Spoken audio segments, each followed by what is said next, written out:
like Brother Bear been 13 years. All right, it's muted. Yeah, I had to tell one of my guys, don't call in because he gonna mess up for real. Ish ain't gonna mess up on the technical end. This dude will probably have us on the damn Trump site or something. He crazy, he terrible. Like, nah, don't you call in.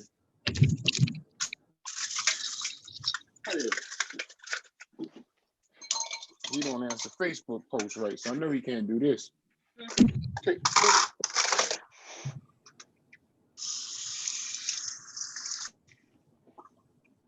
Y'all brothers ready? Yeah, why don't you do a little roll call right quick, bro? See who's on the line. Well, we can do that once we get started. Okay. What's up, everybody? Welcome to the Dark Star Entertainment Podcast. Every Wednesday, we're gonna do something around the good and the bad, the ugly of masonry. Tonight we got our co-host, our Key Bradley, Brother Dozier, and our special co-host, Brother Grandmaster Raymond Edwards. So we're gonna take a roll call right now and see who in the building. Let me see. I'm gonna mute everybody's mic. So if you want to talk, go ahead and mute your mic and introduce yourself. All right, my name is Brother Bradley. I keep Bradley out of Atlanta, Georgia, past Washington. What's up? Welcome to the show. Hey, peace. My name is Brother Ishmael Edwards out of New Jersey. Welcome. This is Brother Dozier, past Master Dozier. I'm in Charlotte now.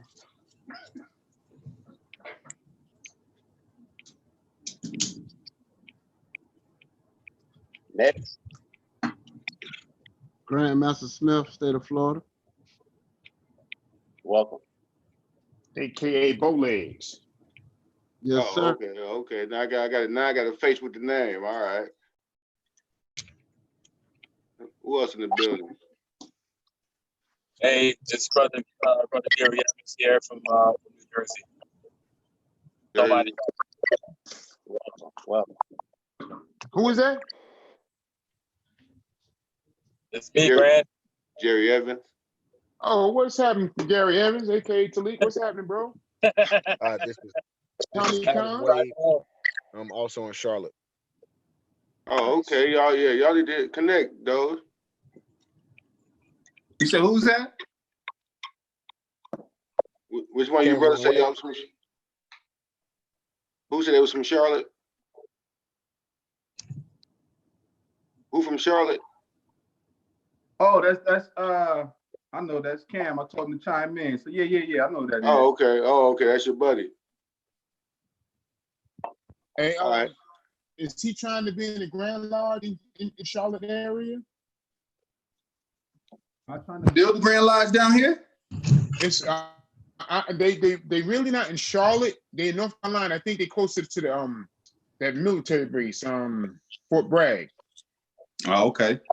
The Grandmaster is Powerful El Rahim, good brother, man, good. I can plug y'all up when you Oh, for sure. You know, yeah, he's a good guy, real good guy.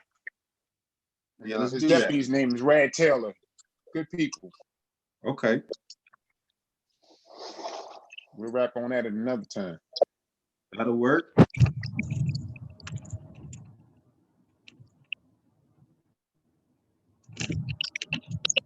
Introductions. All right, let's get started, brothers. I talked to Brother Grandmaster Edwards earlier today, and we was tossing around some topics or whatever, and he suggested a topic about was it split? Go ahead, brother.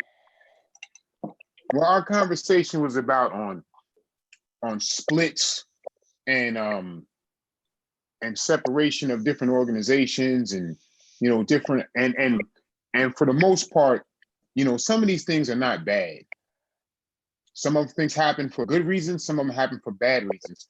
So that fell right in line with you know, what you're trying to accomplish with the good and the bad and the ugly when it comes to Freemasonry. Like I'll give you a perfect scenario. We were part of Grand Lodge, I guess about 11 or 12 years ago. And it wasn't a bad Grand Lodge, but the Grand Master was like the type of dude that he would do things that were not ethical as far as we were concerned as Masons. And like, you know, I'll give you, for instance, my lodge had a building. We had a 3,000 square foot building. And we used to have our meetings there. And so when they came, when we joined with them, they started coming to our lodge to have meetings. So we would have this event every year, which is called the Black Affair, and we have like 1,000 people there with no problem, you know. So the first year they joined up with us, or we joined up with them. I'm sorry. You know, dude came and he the Grand Master. He sold like 3 tables worth of tickets. So we like, yeah, this is what I'm talking about. So now we building, we growing. So that night he meets this chick, and we know she was, you know, she wasn't right, you know, and so he meet her. And he started dealing with her. And I'm like, you know, your business, your business. I ain't getting into that. But the next year, come time for the dance, and instead of him having 3 tables, he only bought 2 tickets. So that was like a flag for me. I'm like, yo, what's going on? So when that happened, I called all the brothers together that was 32nd degree and above. We had a meeting with them. Say, yo, bro, listen, we ain't gonna tolerate you messing around with these sisters. You know, if that's what you're gonna do, you got to do that, but not with us. That's not what we about. So he got a little offended, whatever. So we were kind of tired of the lack of education within the Grand Lodge itself. So we started talking to a couple other different organizations and told him, like, you know, we wanted our Grand Lodge to look into joining these different organizations. And dude got like completely offended. Like I invited Nathaniel Simmons to come to talk to the Grand Lodge and give us some insight on what different congresses and what could happen. So Brother Simmons came, man, that night when he came, before we let everybody know respectfully, everything was nothing said about you can't have a meeting and this, that, and the other. He came with some dudes that we ain't even know. It was like, well, we come here to take y'all one. It's like, hold up, bro. First of all, I don't know who y'all are, but y'all about to get your ass ripped in here, because whether we Masons or not, these dudes ain't gonna play with you, because you're not gonna just come here and say, I'm gonna take something out this building. This is our building. This ain't your building. You the Grand Master, take your warrants and beat it. So he took his warrants and we's cool. So that's how we ended up talking to President General Simmons, and he ended up helping us form a Grand Lodge out of what we had. We had the appropriate number of members and lodges and everything, and different lodges adopted us, and different Grand Lodges, you know, different Grand Lodges adopted us. So that was really our separation from that lodge.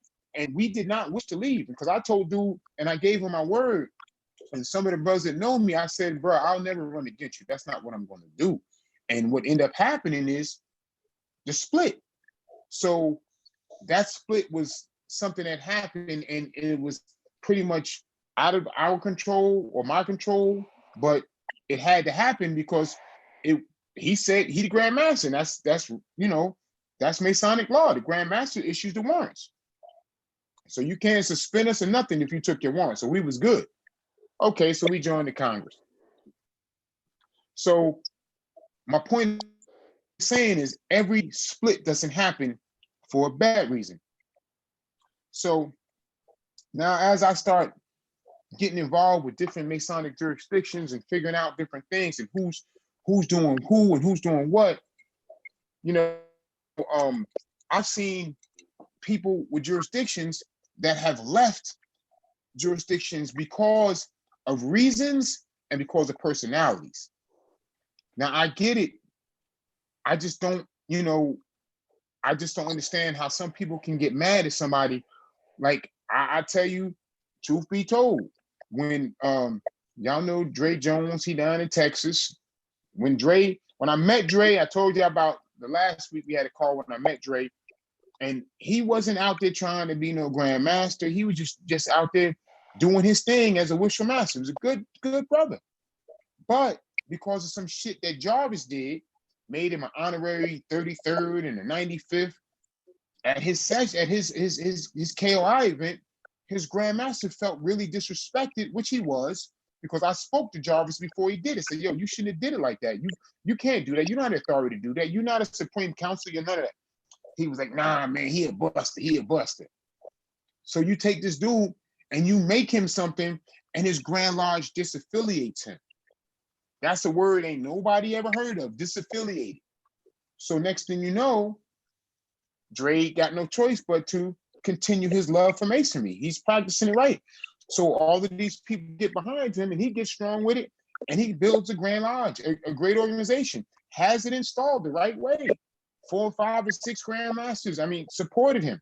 So what are you supposed to do at that point? When somebody, you can't just stop somebody's Masonic career because you want to. Now, if a brother does something that's out of line, you suspend them, you discipline them or whatever. But you just can't tell somebody we're gonna stop you because. So that's one. Another story, you know, but also there's a different Grand Lodges that go out here and are formulated behind people just wanting to be in power. Like that whole GOIF bullshit they doing right now, that's all because the dude wanted to be something and he couldn't be something because he wasn't doing it the right way, the respectful way. You know, oh, Randy Gaines, I'm such and such and such and such. Hold on, back up. What did you say? The GI? What did you say? And what does that stand for? I don't know what the hell it stands for. The GOIF, that's what that dude, Randy Gaines, is the president. Randy's a good dude, but he ain't never done shit. You feel me? You never been elected to nothing. So because you was cool with certain dudes, they just automatically put you in this presidency. And now you run around here robbing jokers for money. $1,500 a joint and all this other stuff. Man, there's calls like that coming in every other day, bro. I'm like, it's terrible. Like, I mean, dude, he was a good dude, but I think his power shit that went to his head, and he done crossed a lot of jokers, bro. A lot. Ripped them off for their money. It's crazy. Do you think that's because it has been made so easy for one to come in such a position or whatever that position may be to rip somebody off out of their money, and having not to reap any repercussions? That's and you're right, because you know what? Let me tell you something. I've been telling my guys for the past 2 weeks, like, bro, you not getting nothing unless you earn it. And I don't care how long, me and you can argue and fight, but if we're brothers, it's not gonna matter. You know, an argument is for fools. A debate is for Masons. So if we're using debate and rhetoric, it makes sense. Not just because, oh, I don't like this. Well, bro, this is the rule. You got to do what you want to do. Now, the way the whole thing works, it's a numbers game. You want to change something, you get enough votes to change it. That's how it goes. So now these dudes get in place, and even it's not only with the dudes, it's with the sisters too. Yeah. They run around here talking about some, you know, oh, I want to be this, I want to be that. What have you done to earn that privilege? What have you taught? Like, you know, you could sit back and say, if you the Grand Master and you at every meeting before every one of your members, is that the way it's supposed to go? No, you're supposed to be there. You're supposed to get there and everything is last. Like, you're supposed to get in and receive honors, but it doesn't happen like that no more because some of these guys are just really out here just doing what they want to do for their own personal gain. Like, I mean, for real, like guys say, and even in Ohio where, you know, Grandmaster Ray Sean was at, they used to talk about Sharp. Sharp is a potentate, Sharp was this. But Sharp was traveling around getting people to come. So does that make him a bad dude? Nah, he's my friend. He always gonna be my friend. And I you know, I gave him counsel when I say, bro, you did your best, but brothers want to move in a different direction. Let them move in a different direction. Let them fall on their face. See how they gonna do it. And what would you breaking up, Aki? Am I still breaking up? No, you good now. Now Okay. you good. Now you must have took a peppermint or something.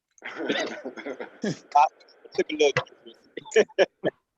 But what would you call a group of brothers from a Grand Lodge wants to move in a different direction because they no longer believe or see the vision of the presiding Grand Master? Bro, check this out. Not to cut you off. Mhm. What is the term of the grandmaster? The election is the next year. The election is 2 years. If you don't see the vision of that individual, then you vote him out. Yeah. Isn't that But and so? I Now agree. instead of just You're saying, welcome. No bro, problem. I know a guy in Did somebody just say something? But sometimes that's the case of the inmates running the asylum. Mm-hmm. When you outnumbered by the I don't know the proper word to call them without disrespecting them. But when you outnumbered by those guys, it's kind of like, you know what I'm saying? Like what do you do? Especially when you have the current bylaws or constitution supporting what that deciding grandmaster wants to do. You know what? Let me put you guys laws in their grand lodge, right? Like my grand lodge, the laws are written that you can't be certain positions unless you qualify for certain positions, which makes absolute sense masonically. How can you be the grand junior warden or the grand senior warden and you've never been a whistle master? Yeah, People are not going to agree with that. So now, check out in the case of Ohio, they bylaws didn't say that. So now, guess what? Ray Sean ran and he won. He bust their ass. So they had to deal with the situation at hand. And the way it fell. So now check this out. It's a dude. Go ahead. It's a dude in California. He left and made bylaws that no matter what happens, he as the grandmaster, who's no longer the producer, is the past grandmaster emeritus, which he made up for himself. I'm saying this because my good friend Cecil is on the phone with us now. I see him. And you made it possible for him, no matter what, to always control shit from no matter what position he sat at. Grandmaster Booker, am I right? Hold up. Let me unmute him. There you go. He unmuted. All right. Good evening, Grams. Good evening. Good evening, Yeah, but Grandmaster. you're absolutely right. Then he left the power out there to where he has more power than the sitting grandmaster. Oh no, time to go. I'm sorry. Yeah, that's crazy. So And yeah, we had our grand matron put in her bylaws that she could not be ran against for 6 years.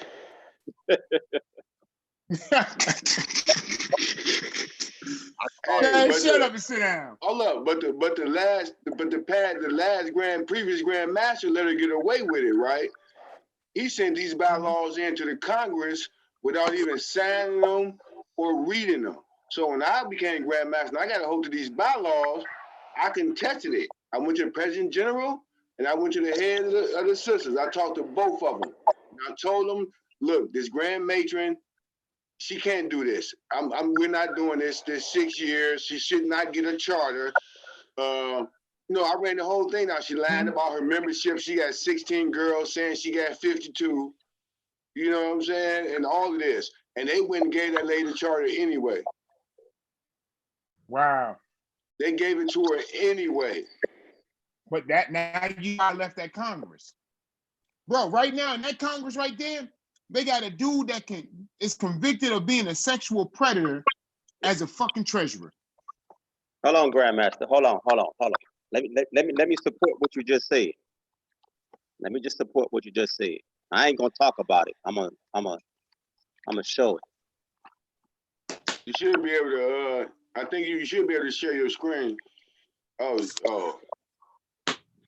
What's right that? here. Well, you got to understand, Grandmaster Ray Sean, hold our up. key a little short. We got to wait for him. Right. What is that? You just said Grandmaster Elder, and I'm gonna call his name. Marshall Turner. And I have the cases, every case that he had up until the point where I received this from a sister.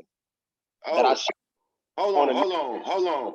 I think That's the Grandmaster person I'm Edwards. talking Hold about. on. It's another one then. Yeah, Grandmaster Edwards was talking about somebody else, but Brother Ike is talking about the current sitting Grand Master at Mount Sinai Grand Lodge here in Cleveland, Ohio, who has been a sitting Grand Master since he started the lodge back in probably the fucking 80s. That's been his main source of income for the last 30 years. That's who Aki is talking about. Wow. Go ahead, Aki. Wow. Yeah. But I thought you was talking about Turner, but I have proof. No, I was talking about that older Salisbury. I have proof when sisters had called me over, and I mentioned this on our last show last week. They called me over and set me down, and I had no idea whatsoever. They hit me way out of left field with a baseball bat and put this in front of me because one of the sisters was a dispatcher for one of the local police departments, and so she knew how to, work her hands or whatever. And she printed out these documents and set them in front of me and said, "What is this?" I looked at it. How can I defend you? I can't take up for you. How can I defend you? What kind of charges? What kind of charges are in there though? Oh, you got charges of rape. You got charges of drugs. You have charges of non-payment of child support. Whatever.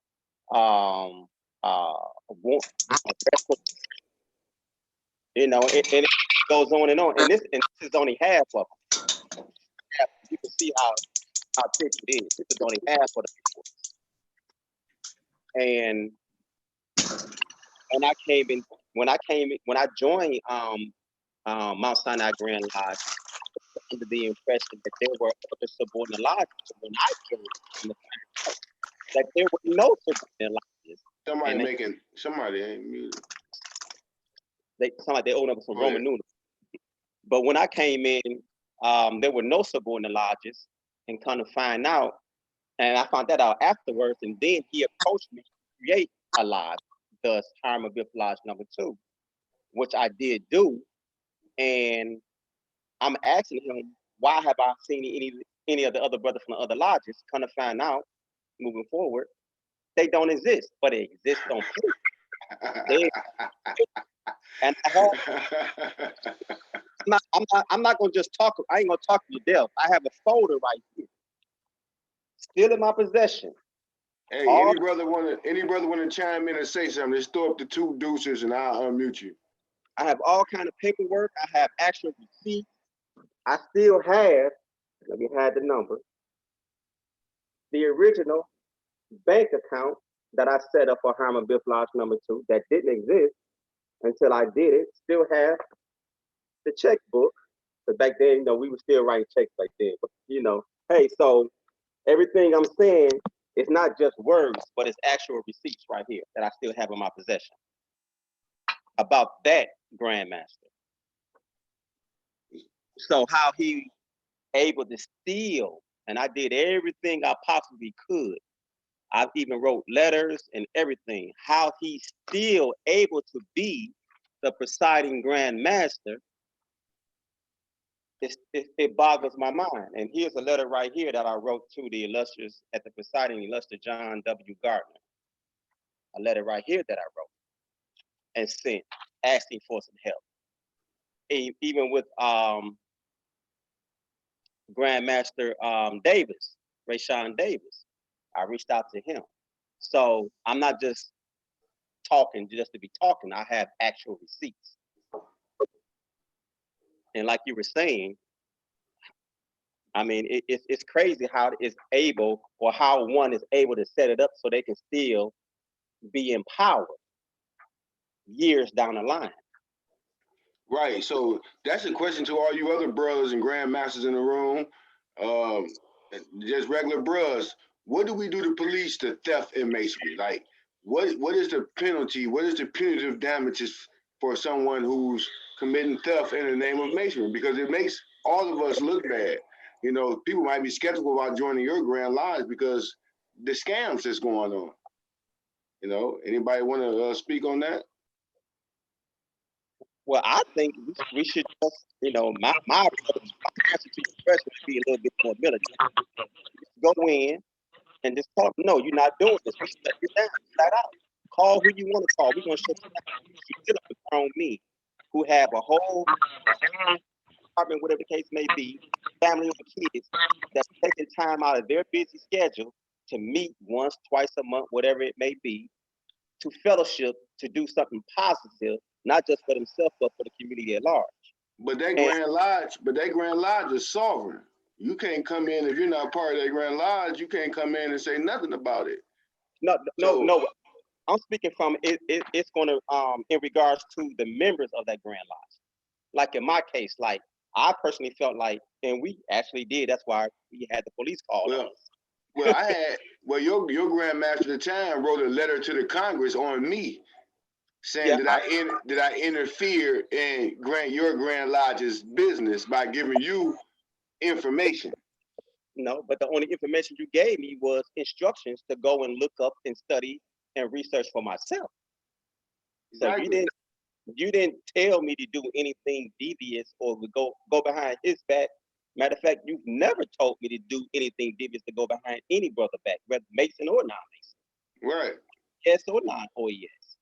So, but I think in my personal experience, I think Grandmaster Turner underestimated me. He underestimated me. He thought he had someone that was soft and wasn't going to challenge him. But coming from our background where we come from, no, you ain't gonna get over me like that. And I'm gonna at least say something to you. And I just was able to go and read the receipts that he presented to me. Not that I recreated, but that he presented to me, and let reason and common sense rule over this with a little guidance from a brother or two. And I approached him. And when I approached him, I'm assuming that he realized that his goose was cooked. He's gonna be put on Front Street. Wow. Any other brothers out there got any Edwards? Now you said you was talking about Otis Salisbury. Oh yeah, you Google that right now. Let his name come up. Google his ass. Google, Otis Salisbury, sexual predator. Google that shit. I bet you come right up.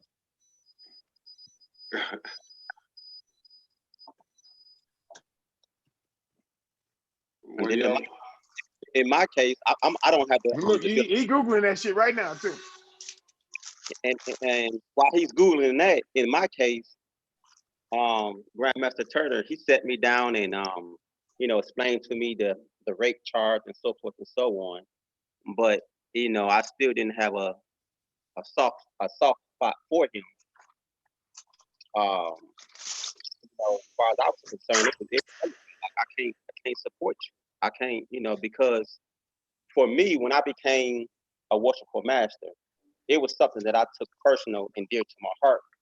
And my zeal was so high for it because I had to present it and myself, the craft and myself, to the members of my lodge. Good. And had I did anything different from that, they was going to pick up on it. Like, bro, you run a game on. So I've always been transparent with them. But then we had some literally coming out of jail, stepping to the scene. One of the first things come out their mouth, asking for money, and you're looking thuggish.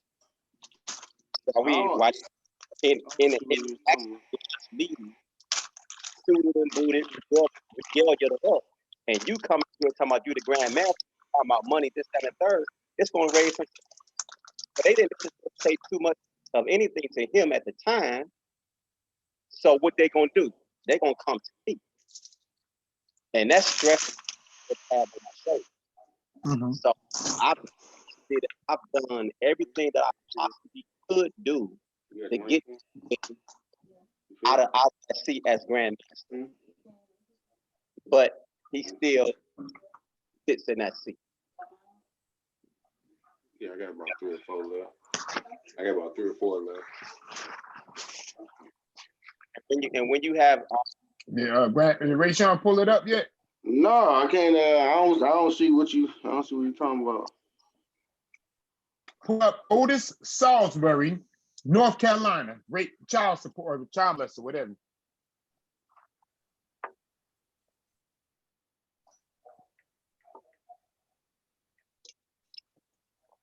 It's like they said that nigga Chris Jackson ain't got no sexual assault charges. Okay, brother, that paperwork out there on me.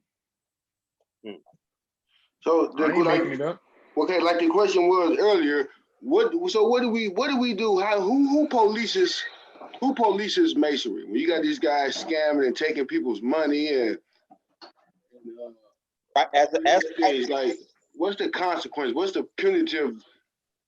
You know what I'm saying? Response. Nobody is policing masonry, and That's a sad question. the ones that you think should be policing masonry are not doing their job. They're letting it go by, and I can say that from personal experience because Turner is still sitting in the seat. Okay, so what do we do? Or is there anything that you can do? Is that just the way it is? As of right Bro, now, I remember when I had a problem with Jarvis, it was a situation where he took over $3,000 from my membership. Now, You can leave it up. the law states that if you fraud somebody via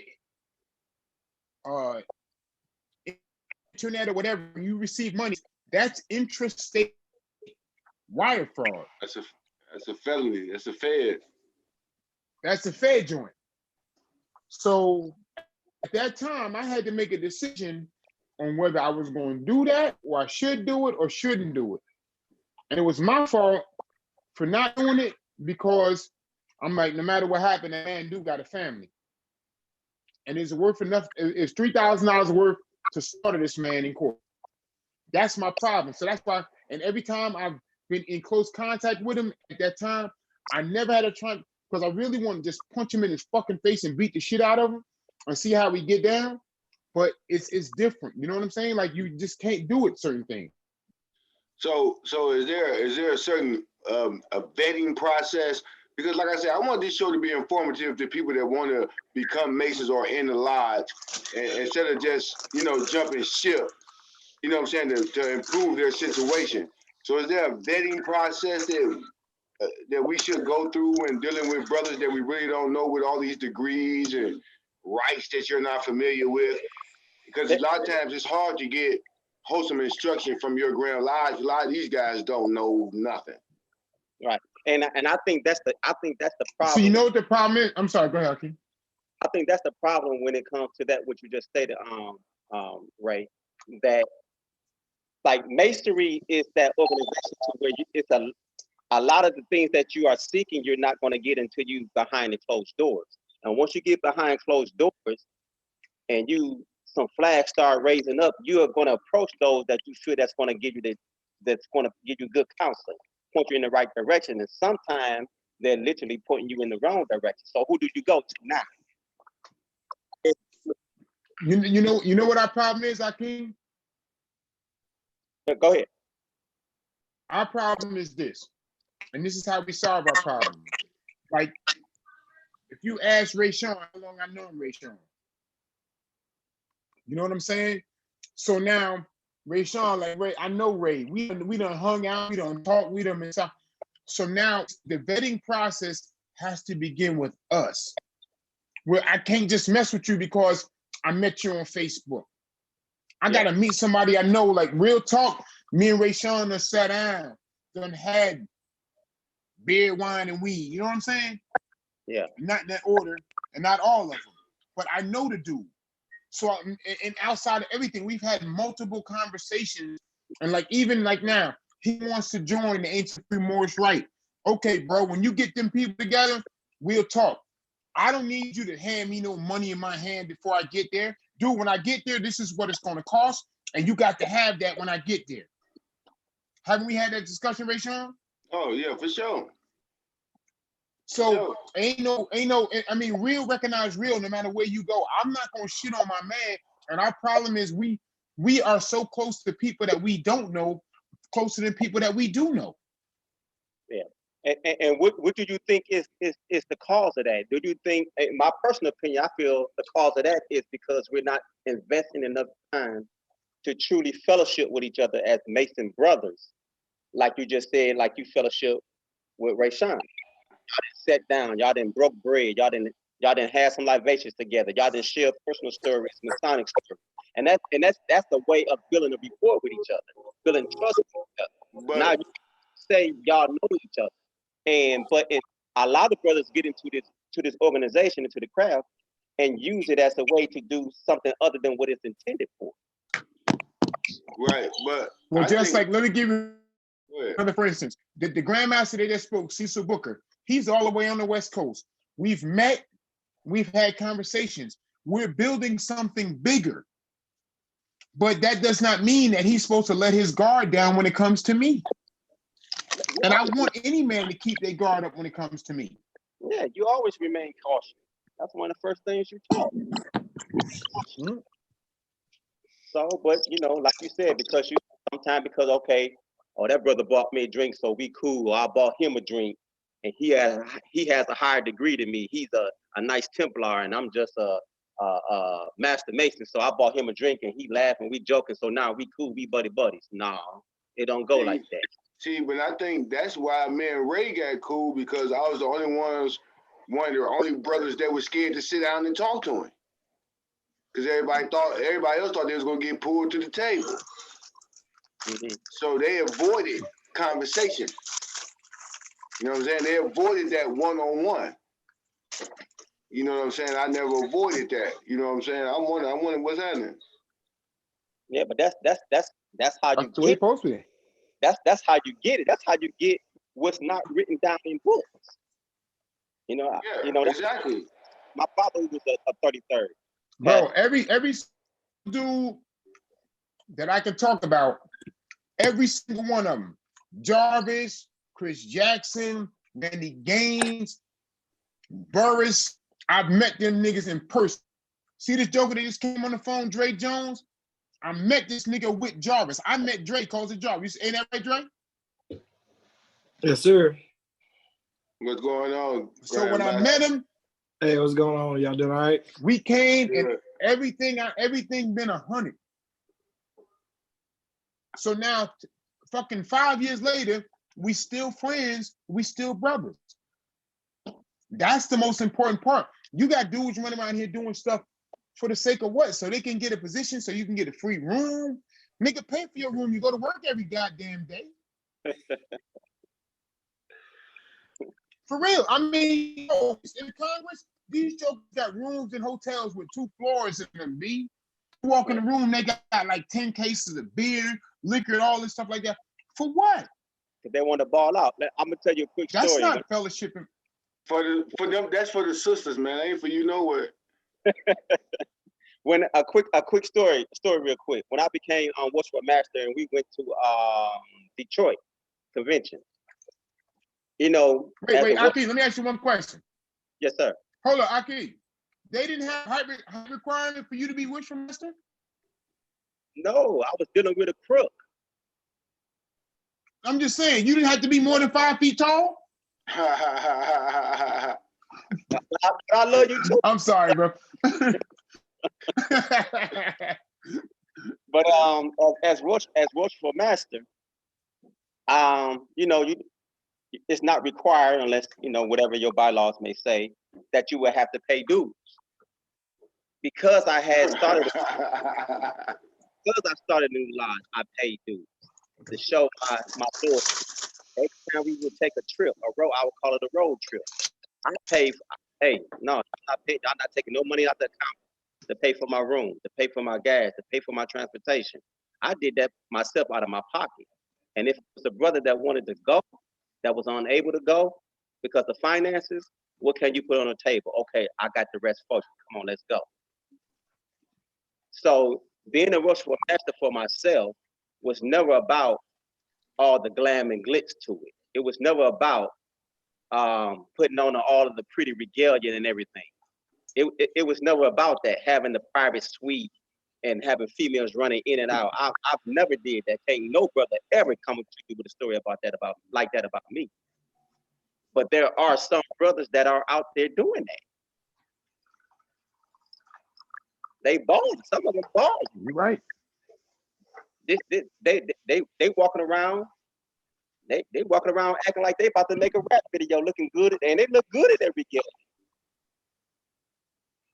They got the private suite. Sometimes you need the key to get to the top floor. But if that's what you in it for, then that's all you're gonna get out of it. But that's not what this is about. And when you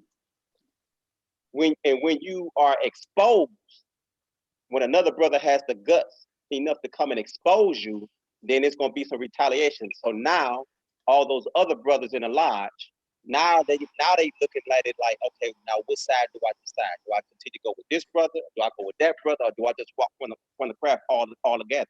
And then go and tell everybody else out in the street the game that was ran on me. And guess who name they gonna mention? My name. And to me, my name carries a lot of weight. It's very valuable to me. My character is very valuable to me. Yeah, yeah. Hey, anyone you Hey, Ray Sean, say what's happening? What's up? put my man Dre Jones on.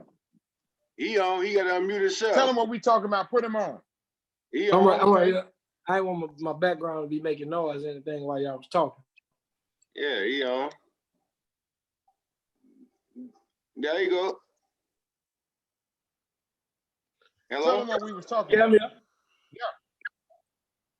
Well, basically, it's about Grand Lodges splitting. And I mean, people doing grimy stuff with inside of Masonry, as far as taking people's money, selling degrees they don't even supposed to be selling. Why Grand Lodges split? You know, bad brothers running good brothers away. ETC, the good, the bad, the ugly of Masonry. Okay.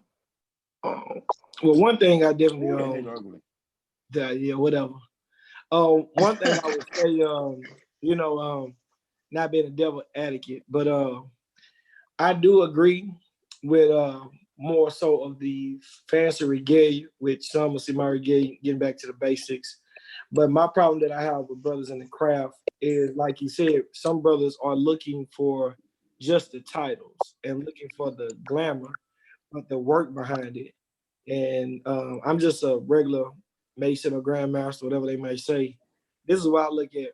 If you want the respect of others, you have to respect yourself and the craft. And a lot of these other guys, and I'm not gonna just go in on them, Grandmasters. I do believe that me, when I put on my regalia, I look good, look damn good. But it's a requirement in my Grand Lodge. Not good as me. You don't look good as me. I definitely look good as you. But it's a requirement in my Grand Lodge that every brother has black suit.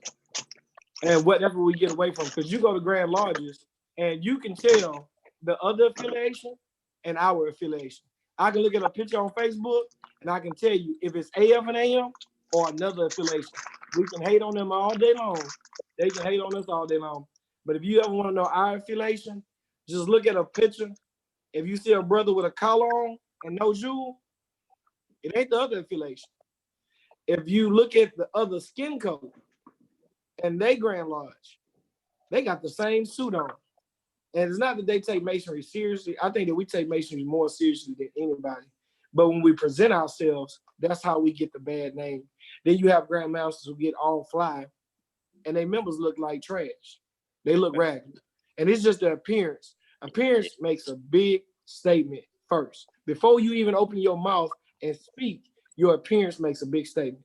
These guys, as members, some of them don't want to pay dues. Yeah, we travel, and you should pay for your own travel.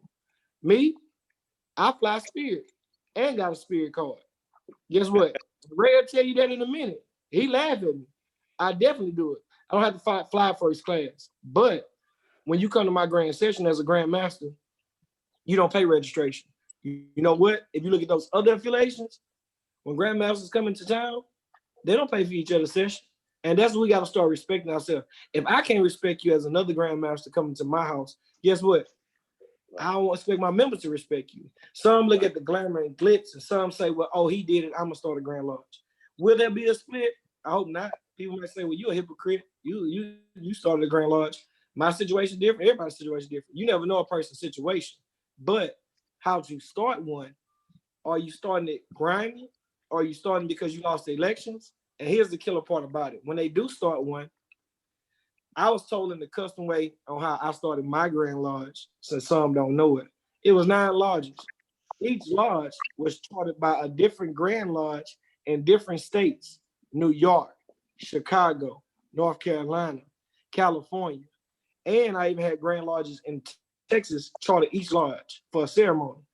They can talk about it. They take 10 people and say, oh, we finna split y'all 3, 3, 3, and we're gonna be a Grand Lodge. They don't practice the custom of Freemasonry or anything.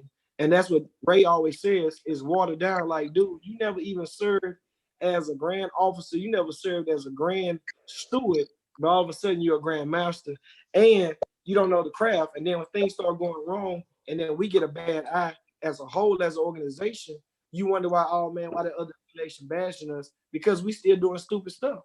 You getting degrees saying you a 95th, cool. That's the only degree, right? You get a little jealous. Now you make yourself a 96 to be better than everybody else. Okay, now somebody else got a 96. Now here come the 97. Next year, we're gonna have somebody that's 125th degree.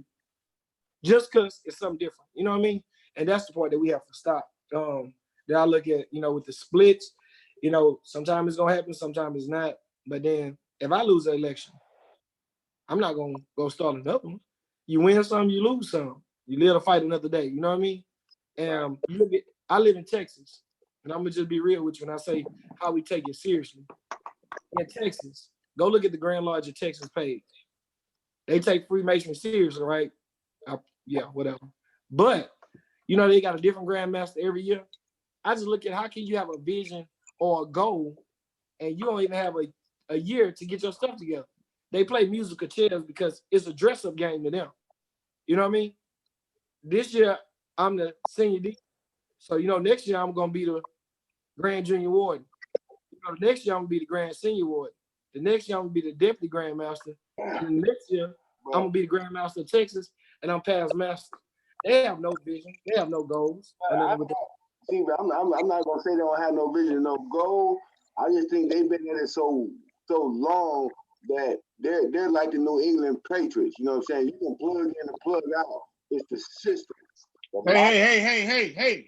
Hey. Don't talk New England Patriots because they only got 6 niggas. Nigga. Pittsburgh got the same system. Hold up. You know what? Change the conversation. Hold on. We can even put Pittsburgh. I agree with you. We can put Pittsburgh in that scenario because it's the system. They can move players in and out. It's the system. I think a lot of these mainstream, these white lodges, their system is in play. You know what I'm saying? Right. You know what I'm saying? So really the parts are movable. You have movable and movable parts. You know what I'm saying? The people are movable. Mm-hmm. But you know why they have that? They are funded by the state. Do you think they dues pay for them buildings? Those buildings are 501c, 501d. Those are funded by the state. It's just an organization. If you gave Ray from the government $600,000, it'd be a system too to move around. You know what I mean? But we try to struggle to do it ourselves. You know what I mean? I'm gonna tell you a little hidden secret. A lot of those lodges get their money from FEMA because a lot of lodges is part of the FEMA plan. They get everything kicked back from the government. They get a building and put a youth department, feed a little bit of food, and it pays for the building. But that's what we got to start getting on that mindset. But we can't because in the middle of the meeting, you arguing with your own brother. You tearing down your own craft. We worried about what he got on, what they doing over there. Hey, and they Grand Lodge, they doing this, and that, but you're not even taking care of home. You know what I mean? So that's why we have to focus on us being us as far as, I always say dressing as a cord, but as Ray say, just fellowshipping. My Grand Lodge is ran totally different from Ray Grand Lodge, totally different from your Grand Lodge. But if I just affiliate with you, I support you, I love you, brotherly love, relief, and truth, it doesn't matter. And what we try to do is what the landmarks say don't do. You ain't supposed to interfere in another Grand Lodge business. We quick to tell somebody else member how they Grand Lodges ran wrong. You know what I mean? Yeah, but at the same time, you got to give your brother good counsel. See, that was the conversation before you came on. Like my brother Ike, he was in a bad position. He came to me for advice. And as a friend before Masonry, I gave him advice. I didn't give him advice to go against his Grand Master or none of that. I just gave him, look, first of all, go get your bylaws. Go get your constitution. Right. You know what I'm saying? I'm gonna teach you how to fight. Is what I'm gonna teach you how to masonically fight. I ain't gonna teach you, who to fight or whatever. I'm just gonna teach you how to fight, and that's what I did. No, that's the right thing. When you said go get your bylaws, that's what I'm talking about. Somebody will tell you, well, that's wrong. This how it's supposed to be did. But then when they go get their bylaws, because you gave good counsel, and it says in their bylaws they supposed to do X, Y, Z, they not wrong no more. You know what I mean? Right. You might want to leave that jurisdiction, but if that's what it says, That's what it say. what mine says is different from yours. So don't Right. call my member and say, hey, oh, y'all ain't supposed to pay monthly dues. Well, if the Grand Lodge bylaws over here say that, just like in every jurisdiction, every lodge dues is different. You know what I mean? You can't even say, well, in our lodge, we pay $30 dues. Well, in your lodge, you pay $40 dues. We started a debate right then and there, bro. You paying too much over there. And I know for a fact that's something that was one of the things that initiated the divide in my lodge. Other lodge members from whether they were Scottish Rite or York Rite, Prince Hall, would speak to my brother because they were out. They'd be out fellowshipping at the bar, whatever the case they be, wherever they were at, and they get to talking, and next thing you know, they sharing lodge business, which you're not supposed to do according to the landmarks. And then brother from another lodge say, "Oh man, y'all paying too much. Why y'all paying that much? Oh, we want to pay accordingly. Why y'all pay every month?" The bylaw specifically says something. That's what you're supposed to go by. So I agree with you 100% when you say that. You have to put some of the blame in that situation on some of the lodge members themselves because they're not supposed to be out spreading or sharing their lodge with everybody, with members that are not with brothers that are not members of their lodge. And I look at the leadership, what you have to look at sometimes too, with that is that I'm not blaming any worship master or grandmaster, as my phone really messed up. As who's phone looking at the ceiling? Somebody talking out there in the fish tank. Yeah, whichever one looking at the ceiling right now. As a leader, you have to teach that to members because they new candidates, they new EAs, new fellow crab, they new master masons. Some of them don't know that hey, what goes on here stays here, or this is our lodge business. And I always ask mine when somebody tell you something, tell them what they lodge do, and see how quick they are to give you information. And everybody's different. It's just like when a guy talks to another guy, and you tell me this wrong or not. We all have witnessed this before. Someone has told someone, hey man, how long you been going through the process? And you've been going through that process a little bit too long. It shouldn't take that long. They I don't know what your lodge doing. You don't know if that guy is not studying his material, but you put a time limit on because of your grand lodge or your lodge. They come in 2 months, they done their master mason no matter whether they learn it or not. Then we wonder why we have people questioning what other lodges doing in other lodges' business, grand lodge business. Why it's so easy to tell them, oh man, they wrong, they doing you wrong. They don't know nothing. You know what I mean? They never was taught nothing. It's a big thing to teach them that. And I think a lot of that also alludes to why being in a certain seat and wearing certain regalia becomes so attractive to a brother. Because they don't know the work that they're supposed to do.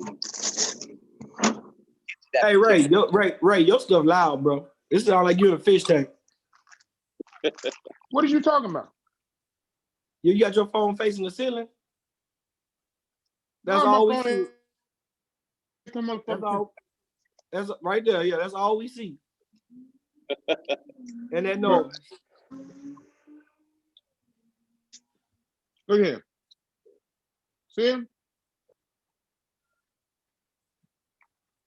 Any other brothers in here in the room? Hey, you know what though?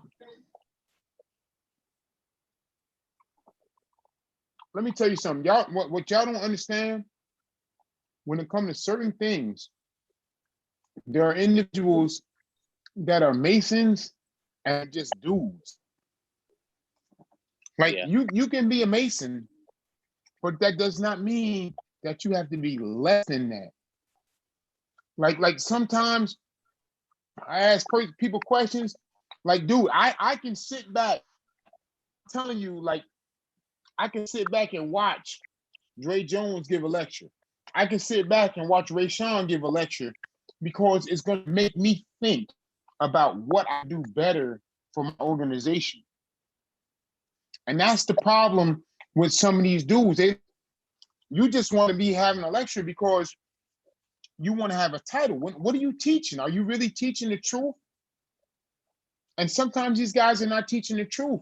And like I told y'all, when Early on, I told you how that shit happened. Oh shit. Oh, dang. You kick over your piss bottle.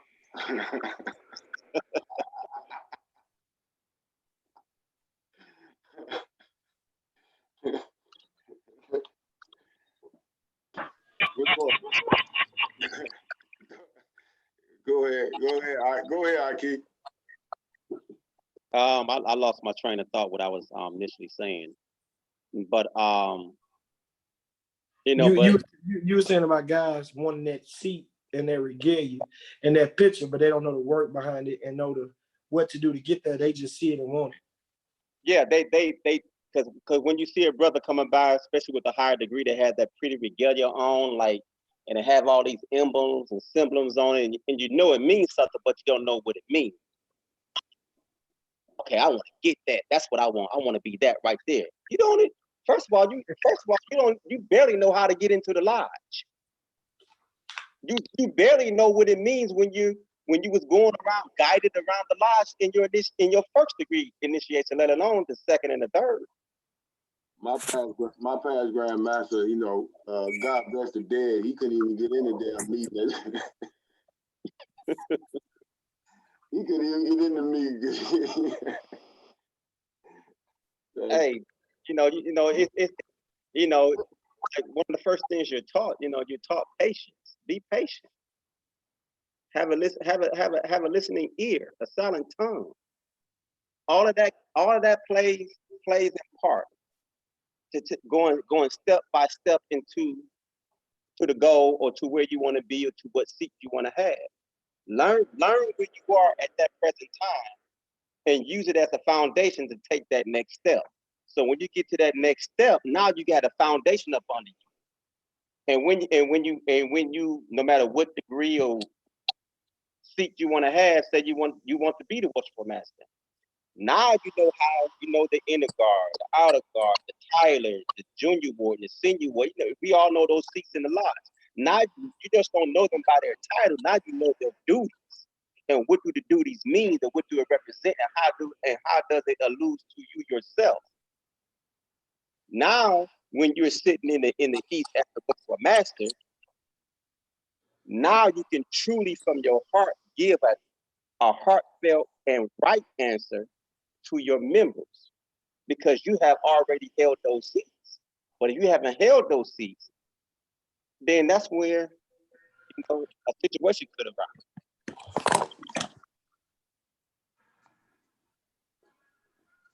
I agree. What's going on? Anybody else got something before we close it out for the night? Anybody got something they want to get off their chest? They want to share? I think they do. They just don't want to say it yet. But I would say this. This show is going to get even better and greater than what it is now because it's kind of like this other to come on here and voice what you want to say. If you want to call a name, you call a name. If you want to just get something off your chest, get something off your chest. Now this show is a show to where you can so face with a name, a face with a. So when you're out, you just don't have to talk past brother. Hey, brother, brother Ish, you wanted to say something? Yeah, I wanted to say something. So the first thing when you ask how can we not allow the wrong brothers into lodges, I feel like if we know that they're bad brothers and they wrong other people, we shouldn't affiliate ourselves with them. Yeah, they can be Mason, but once you do wrong to a brother, you're no longer a brother because no brother will wrong another brother, blood, water or not. Another thing is I found the predator. He was messing with a child that was under the years of 18, and he turned himself in. He couldn't post bail because his bail was $10,000. What brother was that? This was Salisbury.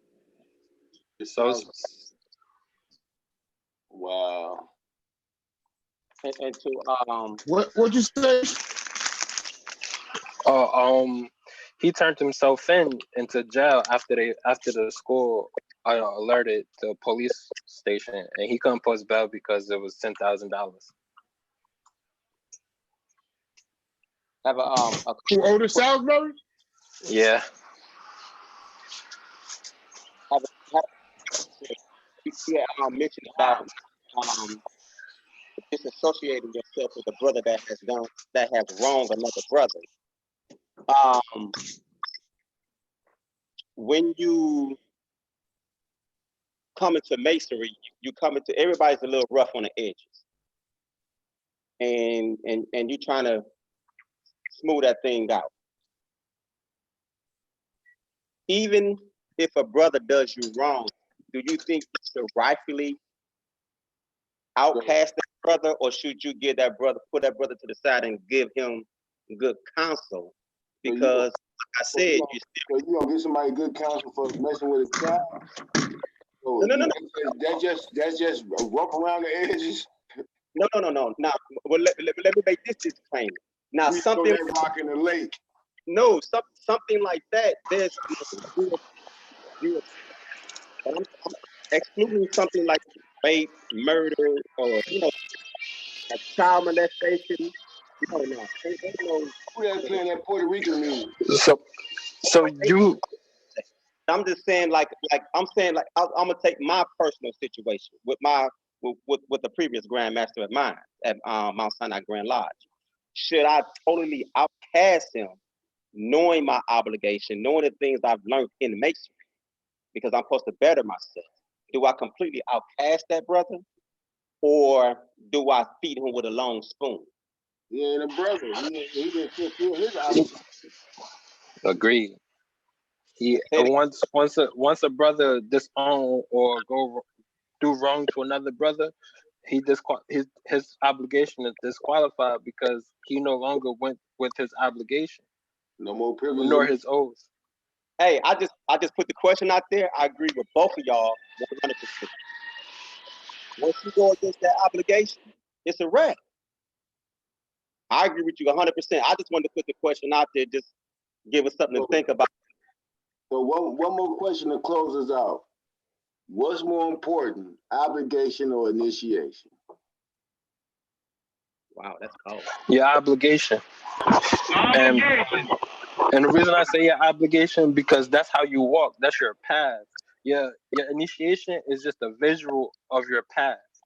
So once you say your obligation, then that's your path that you're walking on, and nobody else can walk that path for you. My answer to that question would be, Hey, Master Ray Sean. Yo.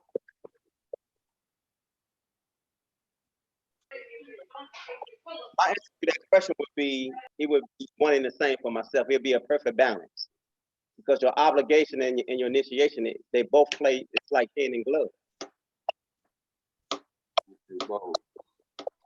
So you can't get the obligation until you start going into that initiation. But a lot of grand lodges don't operate that way. No. There'll be an obligation for the degree because they need your name for the roster. Then they want to come back 6 months later talking about you need to do this initiation. Hey, and I was one of the ones who always say, nah, don't play that game with me. Don't give me the obligation and tell me I gotta go take initiation because it ain't gonna happen. Right. I agree with you. But I'm speaking in regards in the correct order of way things are to be done. Yeah, but the reality, they're not done that way. Right. And I agree with you. That's why I say, man, a lot of y'all be dead if y'all had to uphold those obligations. For me, the answer would be one and the same. It's a perfect balance. The initiation and the end obligation. It's a perfect balance for me personally. But let me tell you something. Go ahead. But the difference between obligations is this: in our masonry right now, as regular masons, it says what makes you my obligation. In the ancient free Moorish rite, it says, what makes you an ancient free Moorish rite Mason? Fulfilling my obligation. That's a whole different spectrum. So now you got guys, and guess what? How hard is to fulfill your obligation? Well, you're supposed to go to meeting every other month or every 2 weeks or whatever you're supposed to go. That might be hard. But how hard is it to communicate to the guy that you go to lodge meeting with that I can't come? Or I have my dues. Okay, well, you have it next month. Everybody go through problems, so you're going to have it next month or whatever. But you don't go 3 goddamn months without paying nothing.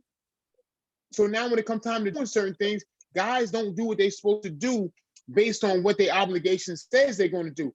If my grandmaster called me in the middle of the night, bro, no matter what happened, he's supposed to be my friend. I'm supposed to call him. You know what I'm saying? Like for real. If they think because I'm the grandmaster, I'm supposed to help they fucking ass. Well, guess what? You're supposed to help me too. I'll be there before you be there for me. Hey, if you can't be there, pay. If you can't pay, be there. That's the way it go. That's how our shit go. So would I'm not I feel it's gonna come down to one's preference to the answer to your question, but just to put the answer to the question will rightfully be the initiation. Because like I said before, when you go into masonry on that first degree, you're not given that obligation when you first walk through that door. You're given that obligation at some point along during your initiation. And I say that because the initiation is not something that you just go through just to be going for the thrills of it. It has a meaning also. Yeah, but you got brothers that did that initiate that inner prince initiation 35 times and still don't know it. That's when it falls on your own shoulder. You got to study. When I was in the lodge, man, I used to damn near read every part of the freaking initiation because I couldn't get nobody else to read because half of them wouldn't read out loud, half of them couldn't read. They didn't want me to read. I'd be like, man, give me the book.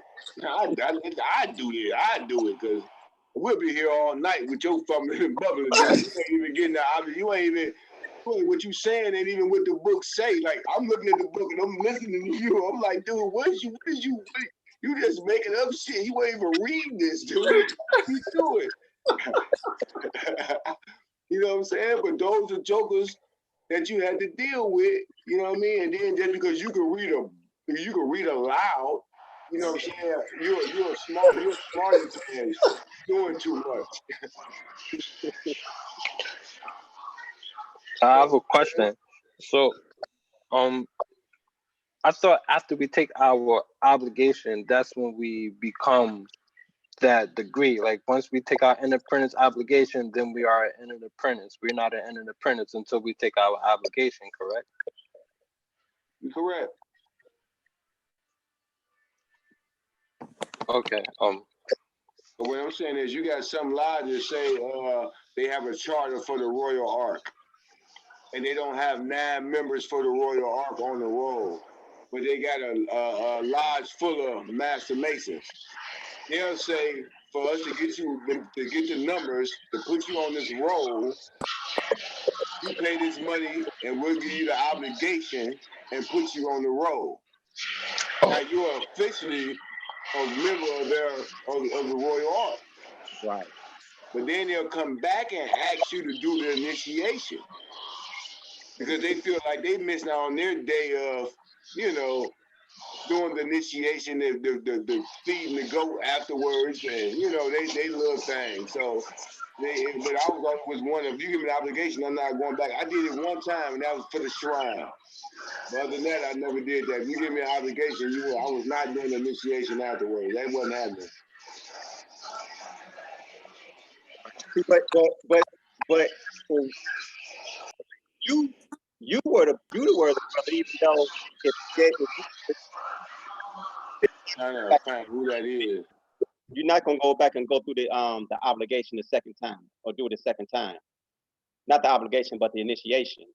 But you were the brother that would go and pick up the book and read that initiation and study that initiation to know to get out of it what that in which it contains. But there were some brothers in that same situation wouldn't even go pick up a book. It's been times I've given brothers their book and they'll come to the lodge meeting. I could tell who was in a book and who wasn't in a book. Guess how? If they book didn't have any creases in it, it wasn't dirty on the edges, was perfect, pristine, I knew they wasn't in a book.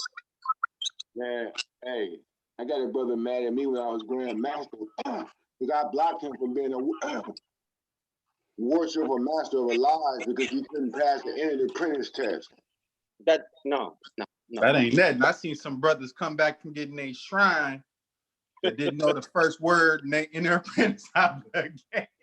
They did not of the inner apprentice obligation. That's I asked him, what's the first word of your inner apprentice obligation? That man said, you said, what now? Come again? So it's a lot of people out here head of houses wearing that paraphernalia that don't come on, man. Couldn't tell you nothing about it. Hold on, I got you. All right, you gotta unmute yourself, Booker. There you go. You guys hear me? Yeah. Yeah. Hey, once again, good evening. I'm gonna say good evening because you guys are probably on the East Coast and I'm out here when it's still sunshine. But a lot of that falls back on the head. And we had that problem where my past ex grandmaster, you're gonna come through, you're gonna bless somebody, be a master mason in one meeting. You're gonna turn around 2 months later and bless him to be a 32nd. Then he's gonna go to Houston or go to Texas and get his 33rd. But yet then he gonna get his Morris and he get pissed off because he can't even open up a blue lodge. And I keep confronting these brothers. And the thing is, you're not proficient. It's got to start from where you got to be able to just say no, stop, let's do it right. That's what I'm doing in this jurisdiction now on the coast. We making sure that brothers, all the EAs coming in, we gonna talk to them and let them know ahead of time the route this ride that you're about to take, this journey. Is this what you really want? Is this really in your heart to do? Because this is what it's going to consist of. You burning some oil. You're going to have to do some studying. You're going to have to take some tests. And then if you're going to agree to that, then we'll go ahead on and make that next move. We're going to come to your house and get you. But you're going to be blindfolded. You ain't going to know nothing. You ain't going to see nothing because you ain't supposed to see nothing. You're not supposed to see nothing. But it's got to start from the beginning. It's got to start from that head. And if the head don't know nothing, the head, which is the grandmaster, should be on that what's master's ass. But don't just come up and say you trying to get all these brothers out of a phone book and say you got a grand lodge or you got a lodge. Barney Rubble over here, Fred Flintstone over there. That's part of your life. And you can say you got all this. You got more Masons and you got brothers. You got real brothers, and you guys know what I'm talking about. Real brothers. We're gonna be good brothers because we're gonna sit down and chop it up. But it's all about getting to know your brother, getting to trust that brother to where I can have brothers right now come to my house. I ain't got to be here. I ain't got to worry about nothing. That's a brother. That ain't a Mason. That's a brother. Yeah, in turn, he is a Mason. If that makes sense. I know I can trust that brother. So we got to get back to knowing who the real brothers are. Somebody we know we can trust. That's just my pick on it. Everybody else got a different view on it. But it's to add what you were saying, Grandmaster, one of the things that I did as a watchman master, anyone coming into my lodge as an inner apprentice and then they pass on to and then master mason. When you came in as an inner apprentice, I made it very important. It was very important to me that before you leave, after your initiation, you will leave with a copy of the bylaws and the Constitution. And you will also get what I call a study packet for the EA. You'll get one for the Fellowcraft and the Master Mason once you get to that point. But as an inner apprentice, you will get a study packet as the EA. And I have that right here, something that I created myself. And it consists of tests and a bit of history on masonry and so forth and so on. So when you leave, I'm trying to ignite a fire in you, if you will, to start studying. Like, okay, you got initiated. Okay, now let's get to the books. We're gonna study. It ain't about going to the bar and partying and kicking in libations and getting women, chasing women, sisters, the whole shebang. No, we got some homework to do. And before you go to the next grade, I'm sorry.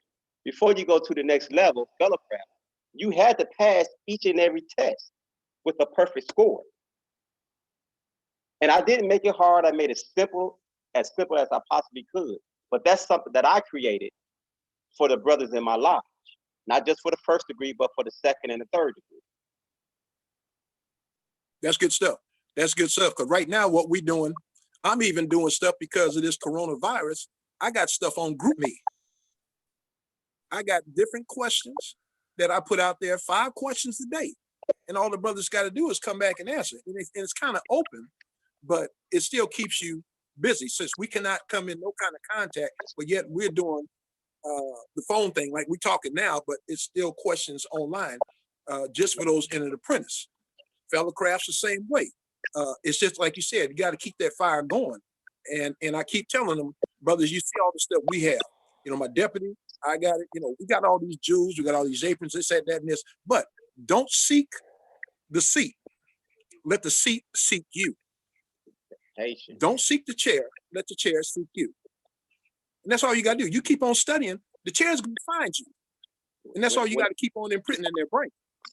When the Go student ahead. is ready, when the student is ready, the teacher will appear.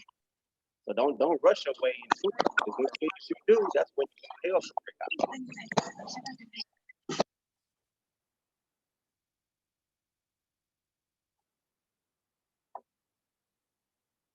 Got someone want to say something, Brother Barry?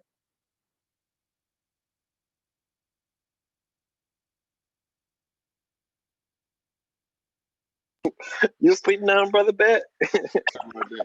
Where you at? Who's trying to speak?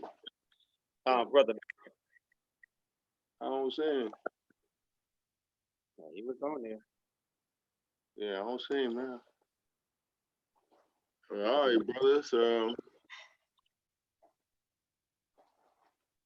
Got my glasses still, don't see.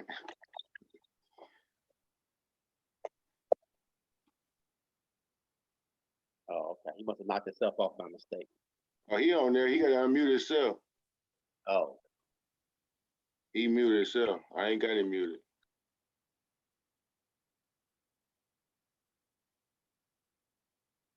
Yeah, he got himself. You got yourself muted.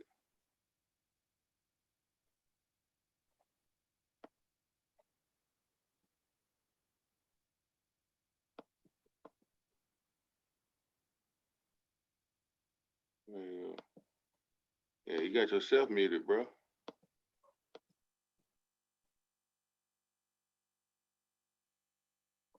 Hello? Can you hear me? Yeah, I can hear you now. Oh, I'm sorry. I thought I was on. Yeah, well, I really enjoyed our conversation tonight. Yeah, man, it was good. And hopefully we keep building on doing some things positively and change the dialogue and the consciousness to understand the masonry.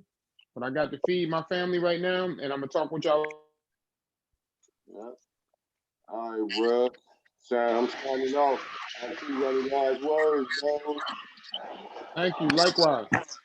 All right. Peace, Grand. Some more to be. Peace, everybody. Peace. To the east. Peace.